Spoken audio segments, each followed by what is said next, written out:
Madame la Présidente, mes chers collègues, mettre en œuvre une clause d'insertion dans les marchés de renouvellement urbain est une mesure nationale qui va dans le bon sens.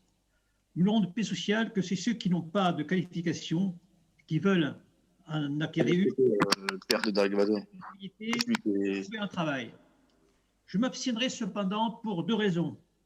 Tout d'abord, il ne faudrait pas que se crée un monopole à l'embauche ou une discrimination positive systématique pour les habitants de quartiers prioritaires, sachant que des familles, y compris issues de l'immigration, parce qu'elles souhaitent l'assimilation et ne supportent plus d'être dans des zones de non-droit, partent de ces quartiers et s'installent en zone périurbaine. Par ailleurs, je pense que la paix sociale passe aussi par une politique de lutte effective contre les trafics, de la rémunération rapporte bien plus que ce que l'on peut gagner sur un chantier comme ouvrier. Dans ces conditions, je m'abstiendrai. Merci. Monsieur Philippot, je crois que depuis le premier jour de la rénovation urbaine, ce que nous souhaitons faire, c'est avant tout mettre de l'humain dans l'urbain. En d'autres termes, si vous ne faites que changer la coque des immeubles et que vous n'aidez pas un certain nombre d'habitants à retrouver un parcours personnel vers la formation, vers l'emploi, nous ne changerons pas ces quartiers. Et donc le seul moyen de réussir la rénovation urbaine, c'est précisément d'accompagner un certain nombre de nos concitoyens pour des raisons diverses et variées qui, aujourd'hui, sont dans une situation difficile.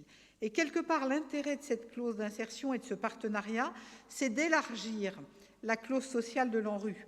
En d'autres termes, si j'osais, je vous dirais, c'est passer d'une clause bonne conscience à une clause un peu efficace. Parce que ce n'est pas parce qu'on habite dans un quartier qu'on rêve forcément de travailler dans le bâtiment. Et que quelque part, si justement on a une capacité à faire autre chose et qu'on peut évoluer vers d'autres métiers, on peut s'en sortir. Et effectivement, on peut sortir du quartier et on en sort la tête haute parce qu'on a trouvé un boulot et qu'on peut se loger. Et c'est ça, quelque part, le projet qu'il y a derrière cela. Le deuxième élément, celui qui concerne la deuxième partie, j'y suis particulièrement attachée, c'est l'indemnité pour la minoration de loyer. Parce que vous le savez, on a un très gros programme de rénovation urbaine. Et quand il s'agit de reloger, l'idée, c'est effectivement de faire de la mixité. C'est-à-dire de reloger à peu près la moitié des gens auxquels on demande de déménager ailleurs que dans un quartier politique de la ville.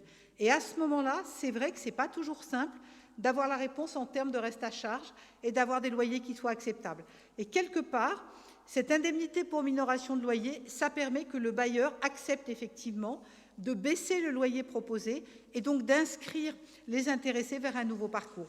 Voilà le sens de ces deux délibérations sur lesquelles il me semble que nous pouvons nous retrouver les uns et les autres.